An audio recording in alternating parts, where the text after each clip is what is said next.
The LNP has a vision for an education sector where teachers and teacher aides feel valued and feel respected.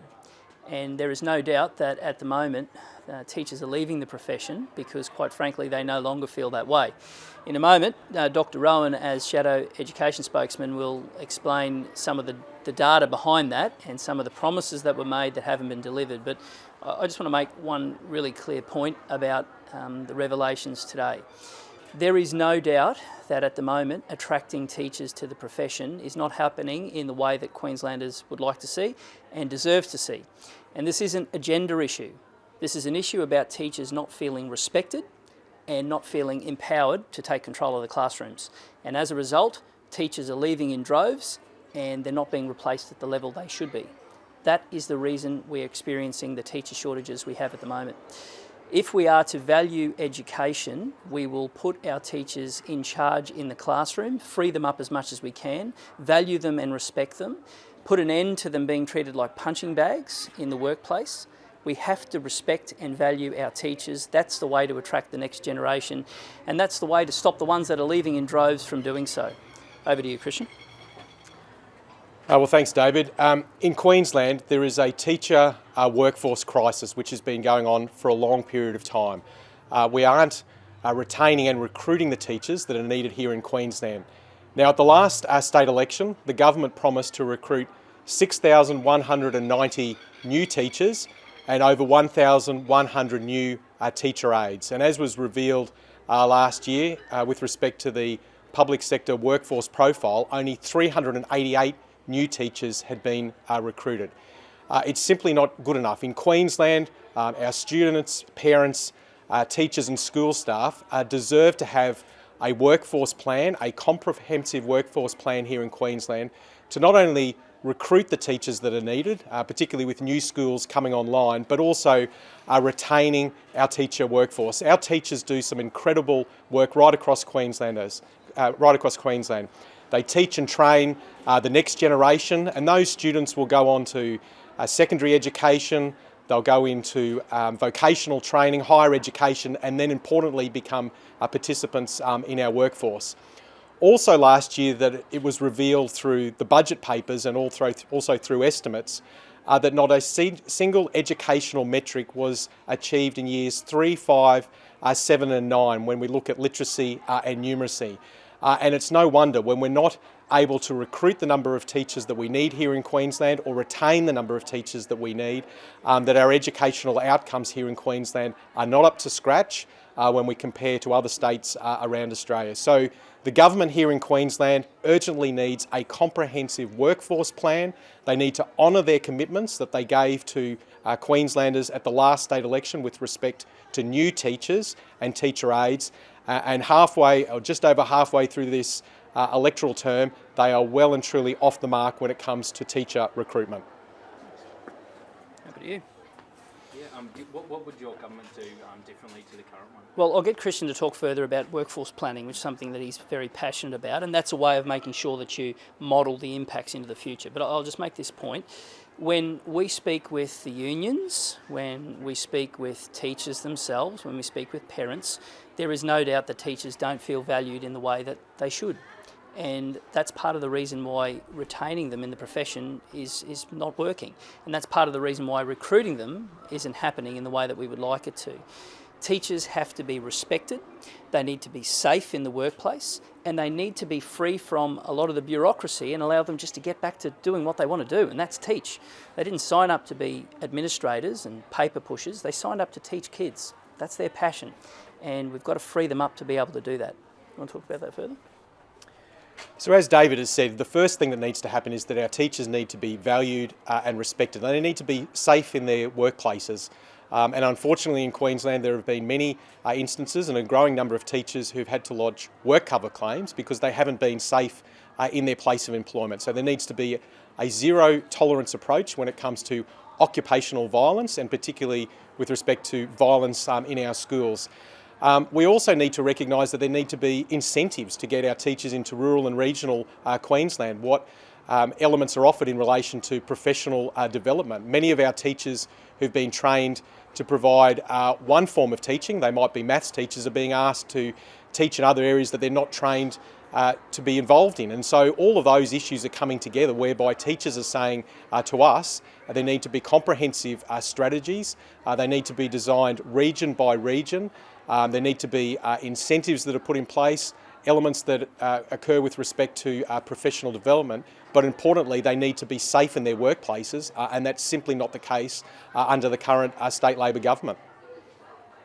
Yeah, and so what would some of the incentives look like under an LNP? I'll get you to go with that. Well, we know that there's a housing crisis right across Queensland. So if teachers are to relocate to rural and regional Queensland, there needs to be accessibility to housing there, and simply that housing stock is not available. So when it comes to having a comprehensive teacher workforce plan and trying to get people out to rural and regional areas particularly, there needs to be available housing. So the government needs to look at what incentives that they're going to build in to ensure that that housing is available, and also when it comes to professional development, that those people who are teachers across Queensland, whether it's urban, regional or rural, that they have access and availability to good professional development opportunities, but importantly, as I've said earlier, in relation to being valued and respected, you can't have a situation occurring in Queensland where occupational violence is running out of control. And what we mean by that is that our teachers, our teacher aides and school staff are being exposed to violent instances, sometimes physical aggression or assaults, because that has not only a physical impact but a psychological impact as well, and that's why many teachers are leaving the profession. And so the government needs to have a zero tolerance approach when it comes to occupational violence, and our teachers should be safe in their places of employment. I think under the new teacher EBA agreement, they're looking at bringing in incentives like bonuses. I think of $2,000 for relocating and going rural. Do you think that's enough to get new teachers to go to the regions? Well, only time will tell. I mean, it's but one strategy. There needs to be a comprehensive strategy with multiple solutions to a complex problem. And as I've said, in relation to housing, that's a huge issue right across Queensland, and certainly many teachers and professional organisations are talking to me about the fact that the lack of housing or available housing in many of our communities across Queensland is a disincentive for teachers moving to some of our rural and regional environments. And so the government needs to look at what housing is available, what teachers are able to access when it comes to that housing, because that's not only about recruitment, but it's also about retention as well. So what are some of those multiple solutions that you just said?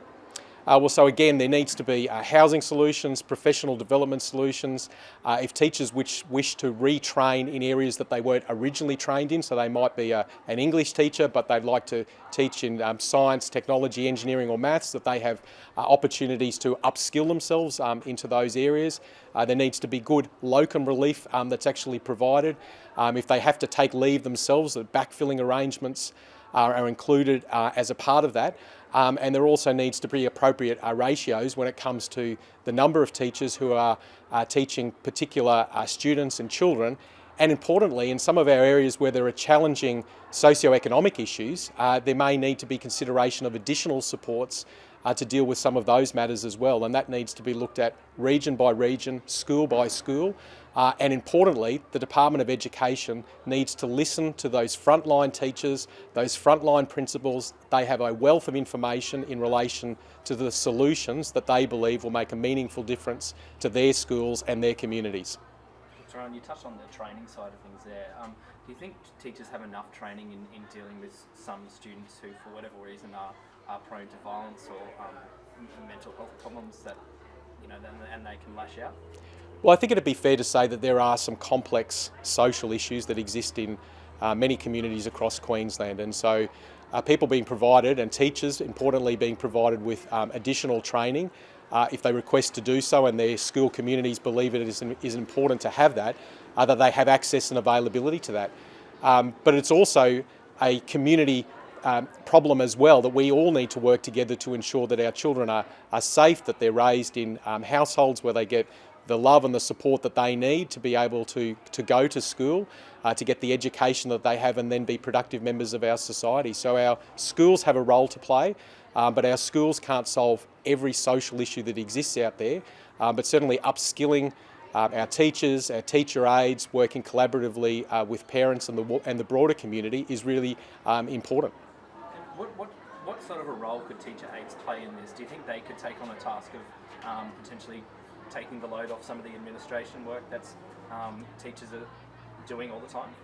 Well, teacher aides there play an incredibly important role in the system at the moment. They provide support to teachers and to the broader school community, and so their role and how they're utilised within various schools varies from school to school, and that's a decision of individual principals and the school communities to decide how they're best utilised. But their role is incredibly important as well, and recruitment and retention of our teacher aides is vitally important. And at the last election, again, the government said that they would recruit over 1,100 new teacher aides. They're a long way off the mark when we look at where they are at the moment, and so more needs to be done to support our teacher aides here in Queensland.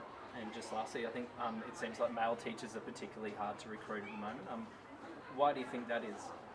Well, look, there can be a variety of reasons, and some of those things have been outlined today. But having a diverse mix of male and female teachers in all of our schools across Queensland is very important.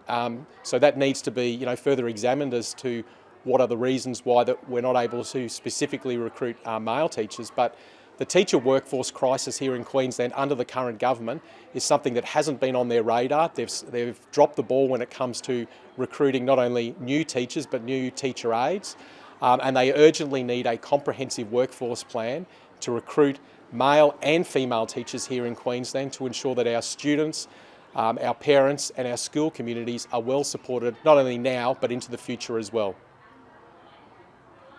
Well done. Thank you all.